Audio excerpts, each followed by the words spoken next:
Всем привет! С вами я, Бов Наталья, и вы на моей фитнес-кухне. Сегодня предлагаю вам приготовить 3 рецепта из очень вкусного и полезного овоща осени из тыквы. В первую очередь это тыквенный суп. Получается очень вкусным и, естественно, очень полезным. Для его приготовления нам понадобится картофель, морковь, лук, тыква, чеснок, 200 грамм сливок, соль и специи по вкусу, немного растительного масла для обжарки.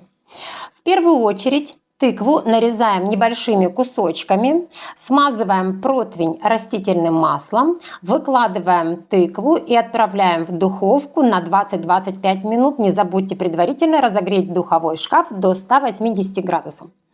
Затем картофель нарезаем небольшими кусочками и отвариваем его в подсоленной воде до готовности.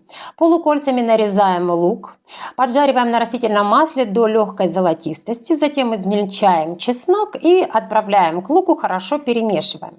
Морковь натираем на крупной терке, также отправляем в сковороду, слегка обжариваем, но в принципе вы можете все ингредиенты либо спечь, либо сварить, но мне мой вариант вкуснее.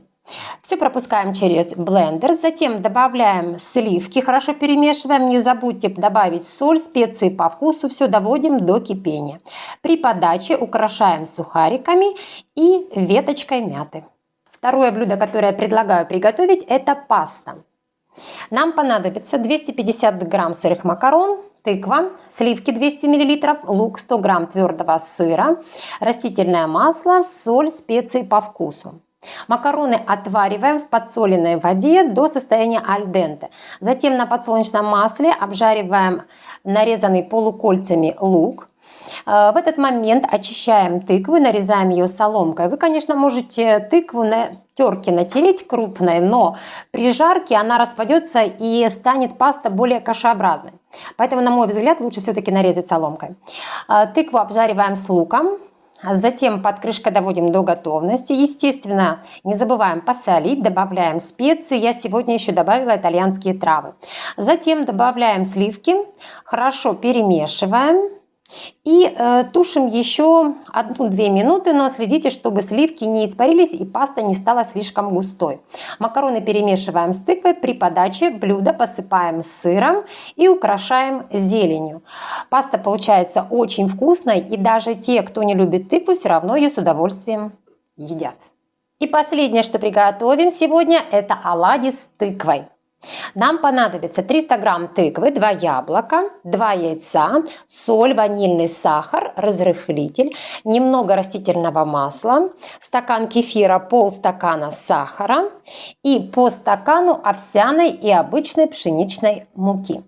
В первую очередь на крупной терке натираем тыкву, затем на этой же терке натираем яблоко, добавляем его к тыкве, туда же отправляем 2 яйца, соль, ванильный сахар, разрыхлитель и обычный сахар. Также добавляем стакан кефира и все тщательно перемешиваем. Полученную смесь я делю напополам. В одну часть добавляю овсяную муку, заранее приготовленную из обычных овсяных хлопьев. В другую часть добавляю пшеничную муку. И те, и другие оладушки обжариваем на сковороде, слегка смазанной растительным маслом. Обжариваем с 2 сторон, доводим до готовности. Первые оладьи с овсяной мукой получаются более интересными, необычными на вкус. По консистенции они более рыхлые, и есть их желательно в теплом виде. Вторые оладьи с пшеничной муки более обычными получаются, просто с добавлением вкуса тыквы. И те, и другие оладушки лучше подавать с медом. Всем приятного аппетита! Ставьте лайки, подписывайтесь на мой канал и не забывайте нажимать на колокольчик, чтобы увидеть новое видео. Всем пока!